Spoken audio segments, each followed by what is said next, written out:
Thank you. Okay, so hello everybody. My name's Alan Grogan, as introduced by the introducer. I lead our global data business across Avanade, who I'm sure you heard we were the partner of the year now for the 4th year. So delighted to get that. As part of that overall role I run the Wizair Databricks business globally. So we do over 1,000 Databricks projects a year. One of which we're really thrilled we've got Wizair here today to talk about the joint partnership we're growing with them. So I'll just hand over to Zoltan to introduce himself, and then we'll get started. Thank you. So Zoltan Nadas, I am the head of technology at Wizair, which obviously includes our technology stack.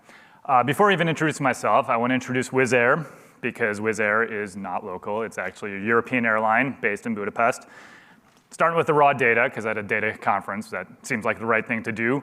But I think the piece that isn't up there is also how long we've been around. We're only an 18-year-old company, so we're definitely not quite as new and exciting as some of the tech startups you see here. But on the flip side, we're still not as mature or as slow or as large as some of the larger airlines. And I think really that's the part of the story that I want to start with, is the fact that as a disruptive airline, we really need to be more agile, we need to be quicker, we need to be smarter, and that's been the driver behind what we're doing, and that's been why this has been such a successful partnership. Wizair is actually what we call an ultra-low-cost airline. Not the first, not the only, maybe not even the best, but definitely one of the best. I say that just because we have Frontier Airlines here in the crowd with us as well, so. Don't want to brag too much. One of the biggest things about the ultra-low-cost formula is that we always want to try to keep things as simple as possible. So on the left side, very simple. You have one airplane. It flies A to B, B to C. Very simple to figure that out. But and then that's called the point-to-point model that we're displaying, which is that you don't connect. You don't do anything complicated. That, keep it simple, stupid, kind of our motto, our credo, and everything. The problem is that as you add airplanes, it gets more complicated. It's just, that's how it happens.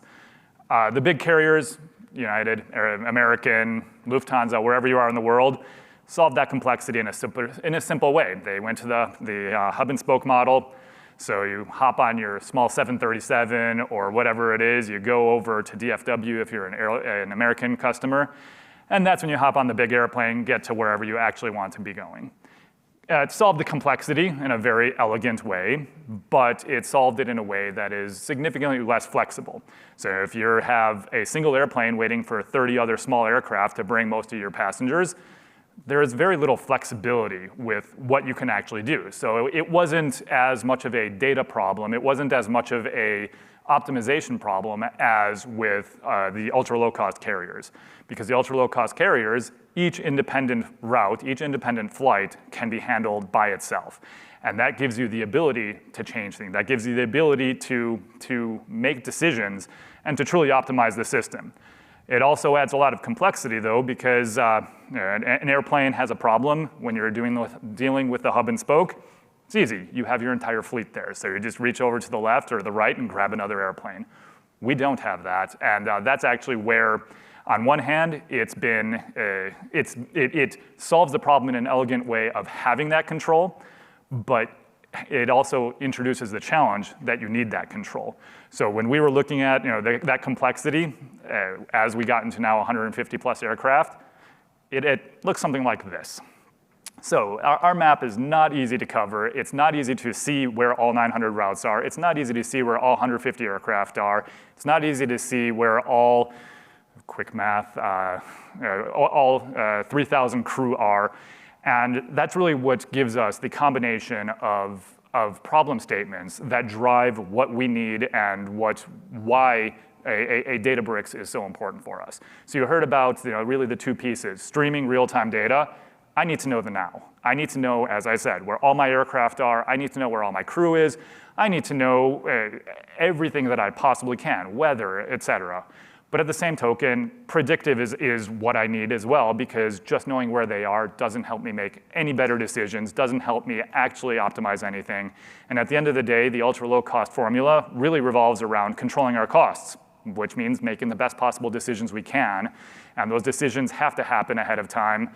We have spare aircraft, for example, but it takes them a couple hours to get to where they need to be. So half the time when you're delayed and waiting for 2 hours, it's because we're desperately ferrying across an aircraft or trying to wake up some extra pilots or things like that. Having the right insights, having the right data, having the right vision before that happens is what actually lets us be better for our customers as well and control our costs better. So we're still early in our journey. As I said, we're a young company, and 3 years ago we were mostly Excel-based. So very, very big on data, very big on insights, but not very big on the tooling or on the ability to get what we need at the time that we need it. This pyramid really is driving what and how we're trying as an enterprise strategy to get where we need to be. Insights, obviously, that's the end goal of everything. I want to make better decisions. An example of that is Airbus Skywise. We don't actually do any of our own predictive maintenance. Why would we? I have 150 aircraft. Airbus has all of their data. I'm going to go straight to them for those air sites. Data, again, sometimes the hardest problem that we have is the curation and gathering of our data. I buy data when I can because then I don't have to deal with that. So Flight Radar 24, for example, gives us all of not just our data, but our competitors' data, airport data. It's what's actually giving me that snapshot of what's going on. But just those insights and data was not enough. It didn't get me where I needed to be. And that's really where the tools and the platforms came in. And obviously Excel and my own internal team was not going to be enough. That wasn't going to solve my problems. That wasn't going to get me where I needed to be. So we brought in the ARA framework from Avanade. We brought in Azure, then the entire ecosystem to get us the tools that we can actually start building off of and get us to where we need to be. And I'll hand it over to Alan to tell you a little bit, not just about the why, but about the how. Thank you, Zsolt. OK, so let's just do a bit of a recap, because I don't think it's been drilled home enough at this conference why put your data in the cloud. So digital transformation has 4 key components. First is cloud. Second is data, analytics, and AI. Third is security and resilience. And the fourth is a relentless focus on your end customer experience. You can't do customer experience, you can't do security and governance unless you start adopting those first 2. OK? One of the key insights we've seen over the COVID pandemic are the immature or the companies who are looking to survive were no way near those first 2 when COVID hit. Now we're into an energy crisis. A lot of them have woken up, and thanks to COVID, they're a little bit more mature. But I think the energy crisis is going to substantially sort out the weak from the strong. So let's look at some of the key points that Zsolt has talked about. He's moved from Excel now onto a fully fledged production driving real-time Azure landscape, where he is driving data literacy across his organization. So the people component we all get, whether you're running a small team, a large division, an entire digitally driven or enterprise. But it's very easy to talk data, but not actually do data. So everything revolves around people, and getting your data on the cloud is going to need to be a huge area of data literacy or a challenge. Look at it as an opportunity to get the people together to drive forward, because only from then and there you can start looking at things like Delta Lake. Only from then you can start looking at structuring the right use cases across your entire data operations. Let's not just jump straight into innovation, but look at innovation at all stages, and that's something I'm going to talk about very quickly. This is the most complicated slide I'm going to show. It maps out very simplistically the challenge that lots of airlines are trying to approach, but not even airlines. This goes through from large banks, small banks, whether you be a government enterprise or a startup. You have to grapple with a number of stages if you are a head of IT. Even if you're a CDO, CTO, CIO, CEO, you've got to go through this minefield. Now, personally, professionally, that's where we make our money. Advisory, consulting, SI, managed services, and then the bubble of innovation around it, okay? Now, let's just look at the first few stages. From just doing even an application discovery assessment. Usually complicated, can take a very long time dependent on the amount of legacy, and I would even say shadow IT you've got.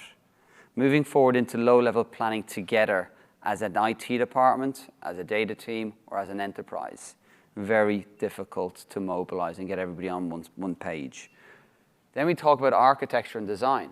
How do you align all those objectives true to a common vision, purpose, and set of objectives that you need to bring if you're a head of IT, an enterprise that really is trying to be the best that it can possibly be. And only then are we getting into the fun stuff we've been talking about this year.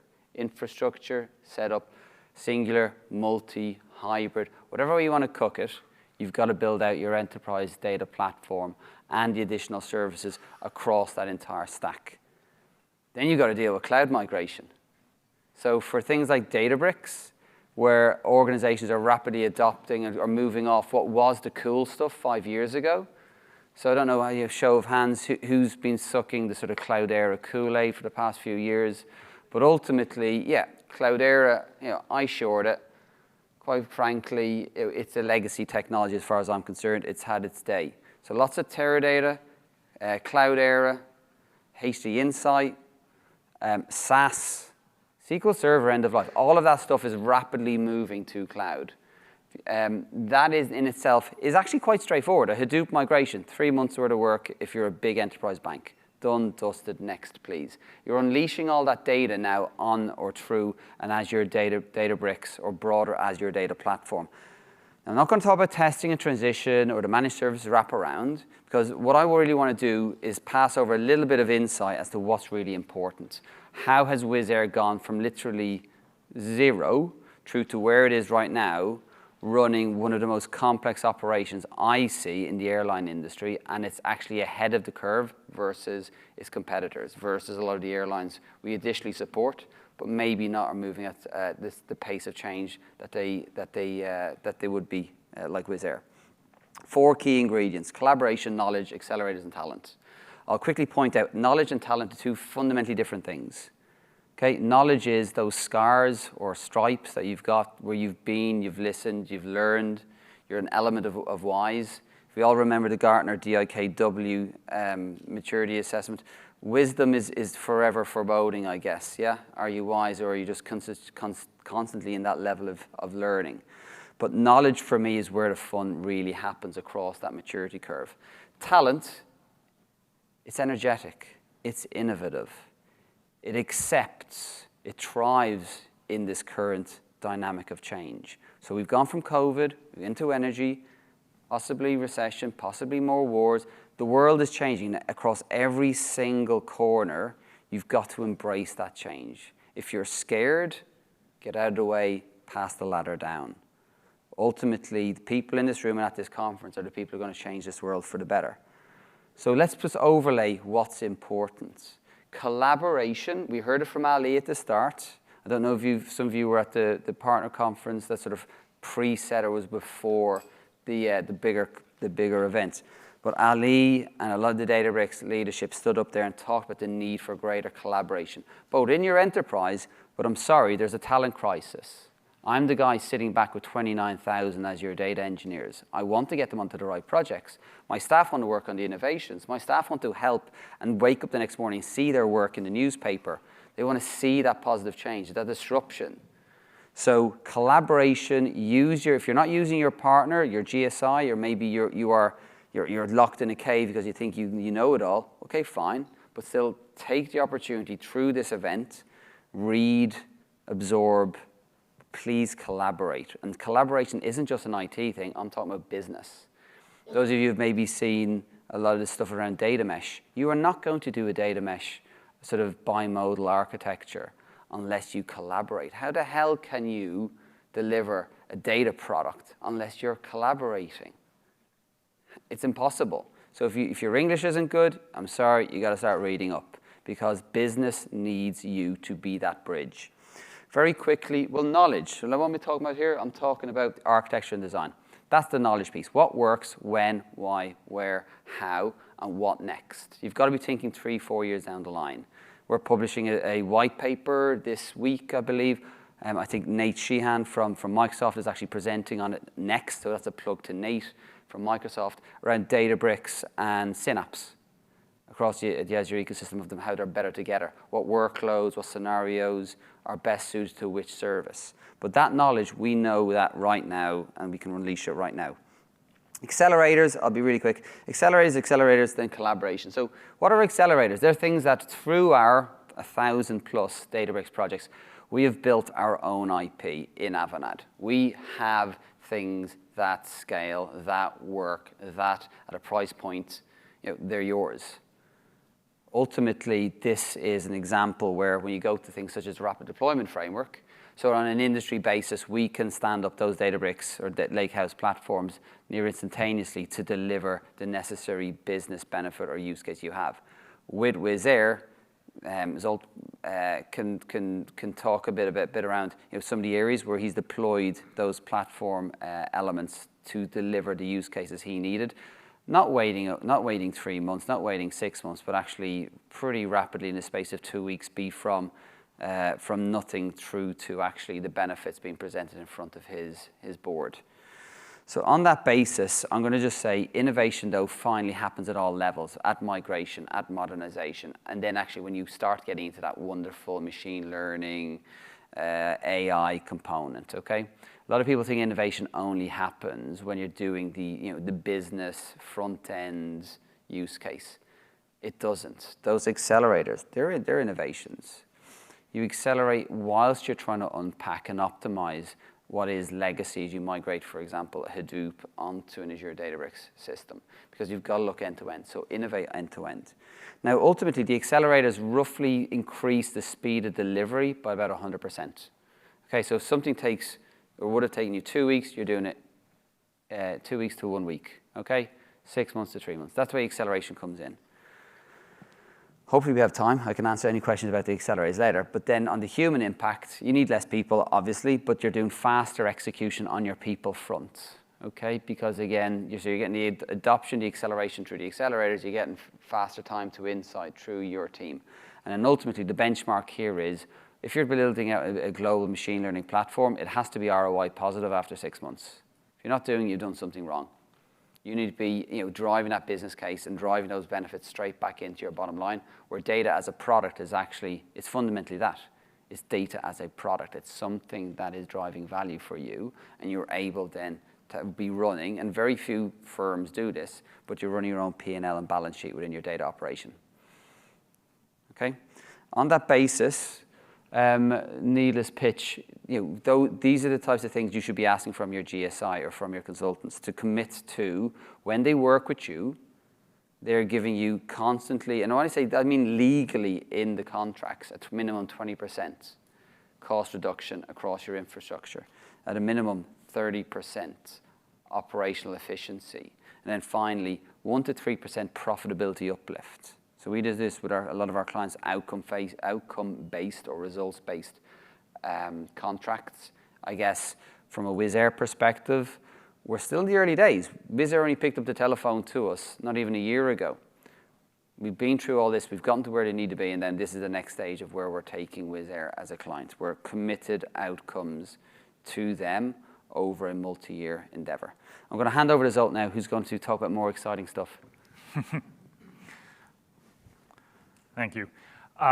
So as Alan said, the engagement that we started has been less than a year. In fact, I think we're right about 9 months. So just very, very quick, but also delivered value very quickly. And I think that's really the biggest piece that I'd actually like to share.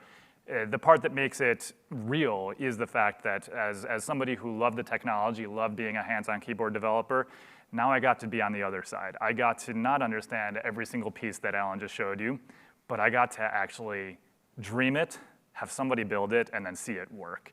And I wanted to share a couple of those with you because I think it's important to remember that the technology that we do, the problems that we're solving aren't just for the sake of solving them, that it actually makes our world better, in whether it's through reducing disruption, which again, I apologize on behalf of all airlines if you've had problems. It's been a fun summer, but all the way through to sustainability. I think that, at least from Wizz Air's perspective, but across that, I think the whole industry, we know that air traffic or air travel is always going to be a little bit challenging from a sustainability perspective because it's giant engines in the sky.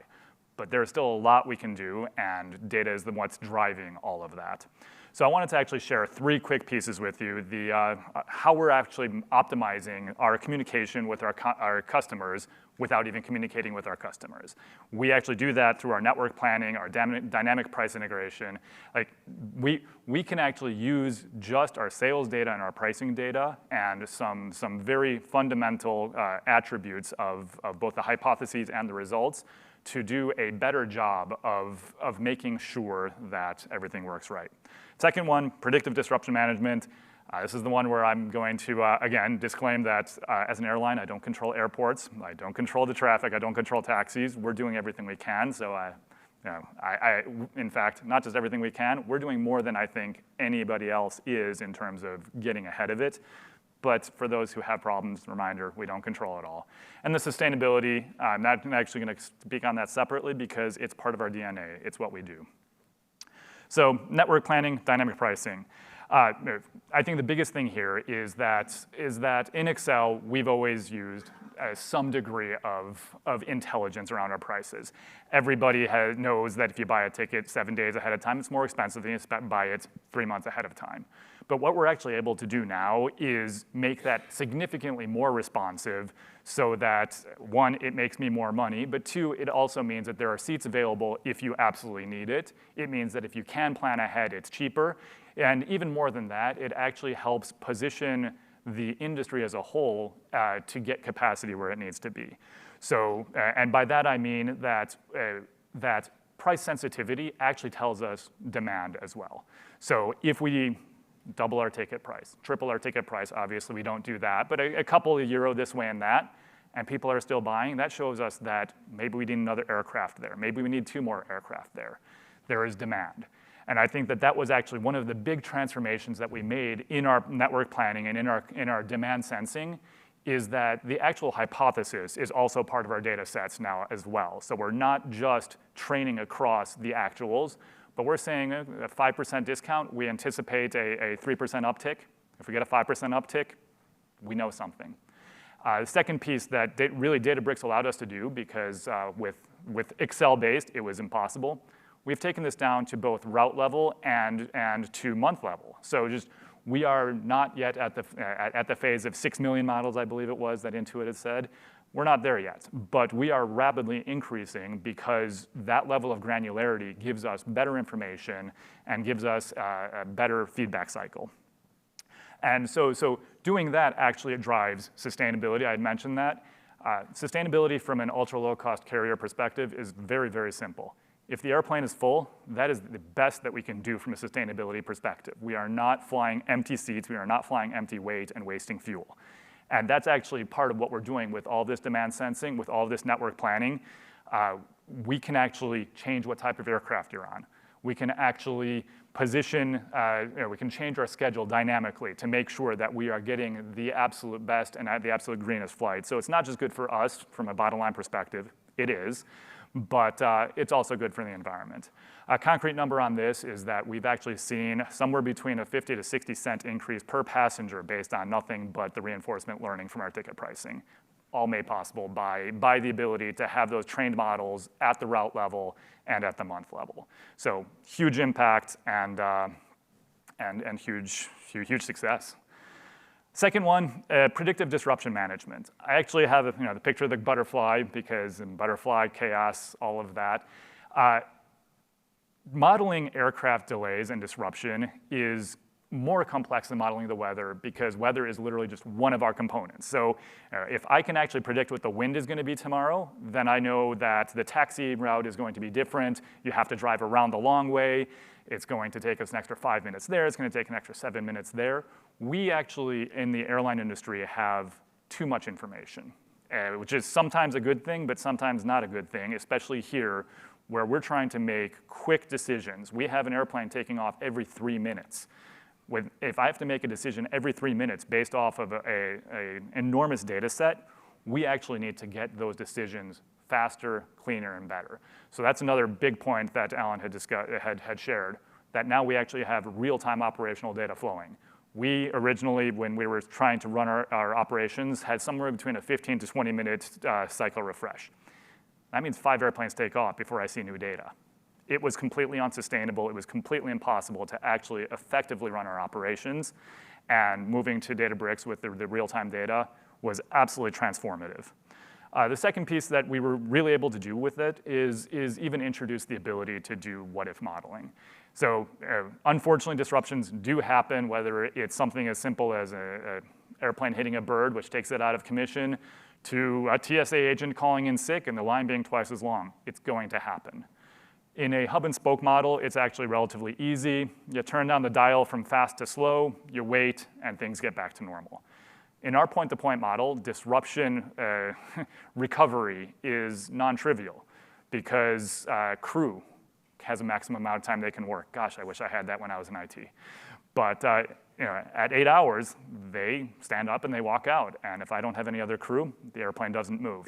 So working in a highly regulated industry that has very specific rules and very specific guidelines that must be followed, not suggestions, not Pirates of the Caribbean, but must be followed, means that we have to have the ability to have a tool that can do the modeling that's precise and quick so that we can recover them from that disruption.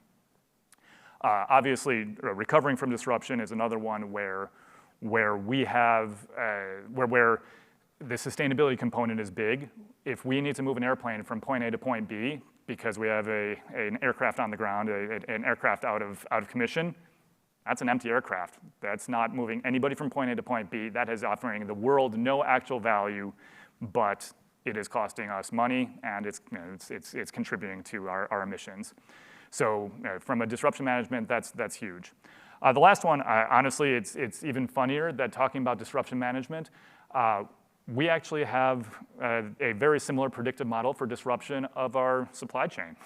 And not even the most important, but the smallest part of our supply chain, those sandwiches that we sell on board.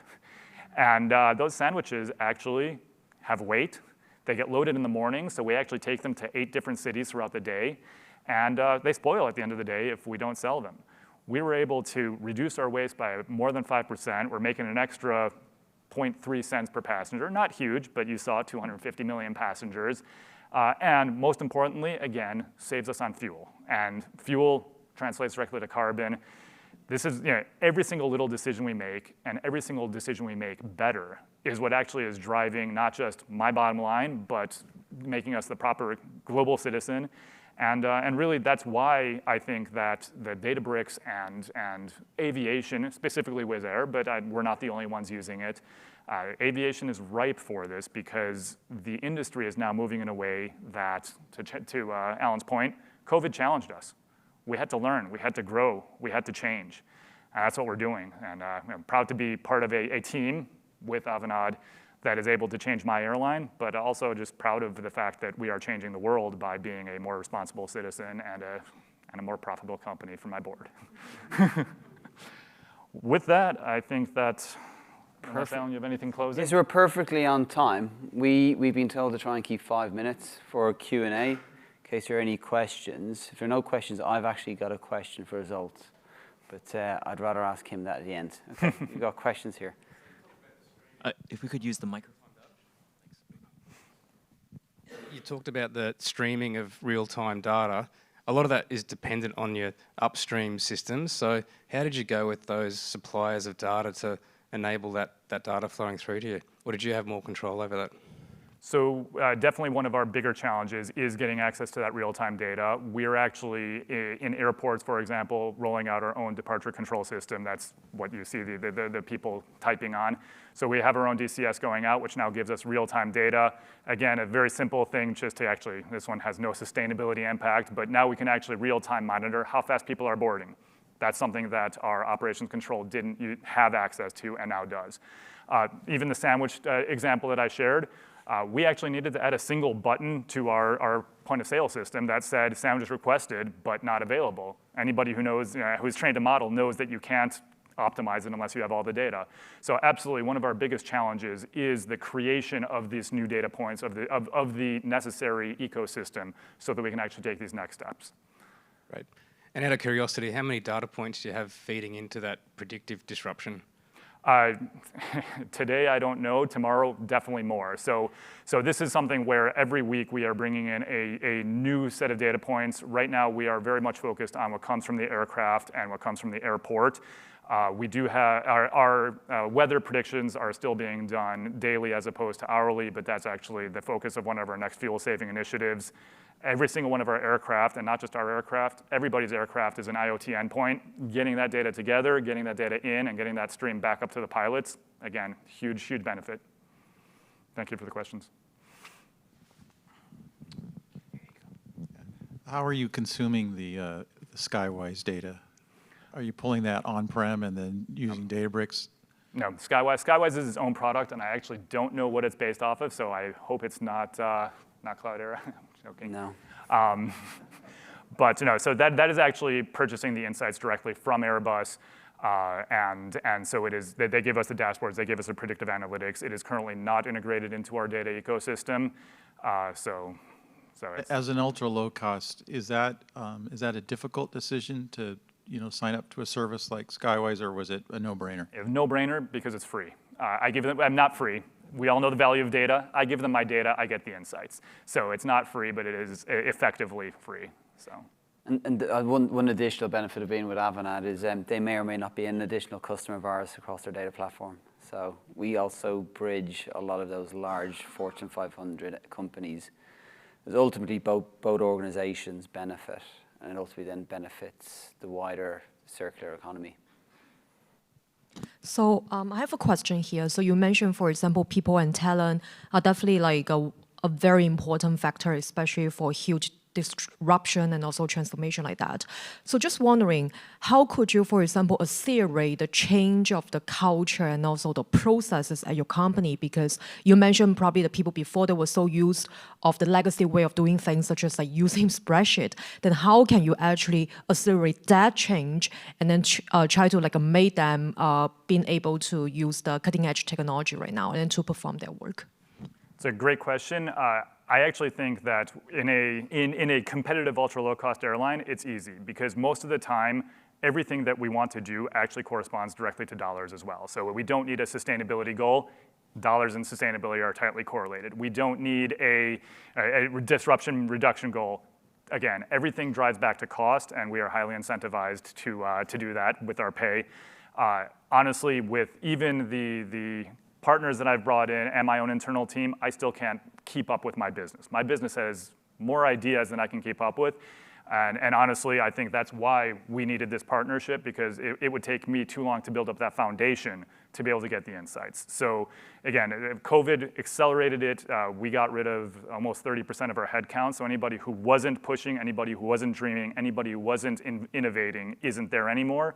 And so the company is just, they want more. So it's actually not a challenge. I just want to build off that point, if I may, because I'm hoping there's lots of people from the airline industry and the wider transport industry. The nirvana, I used to be a chief analytics officer for a major, one of the top 5 banks in the world. This is going back 15 years ago when we were really at the infancy. I was one of the first people to try and push and break that glass ceiling into the board. To get the CEO, the CFO, the CIO, even the CTO to understand the value of data. Zolt, what's your level of influence at a board level now? It's absolutely huge. The ability to make promises and deliver on promises is what really the board wants to know about. And I think that being able to have this rapid success that we've had has given me the ability to have the right conversation.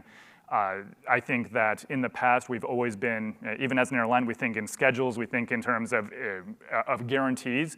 I think that the board is now understanding the power of data, the power of AI, the power of ML, that I can't give you a guarantee, but I can give you better than that. I can give you the optimal answer, and they're actually on board with that. They understand, and it's been very exciting watching their maturity as well. So just to finalize that point, so you're having regular conversations at board level. That's correct. Thank you very much, Alan and Zolt.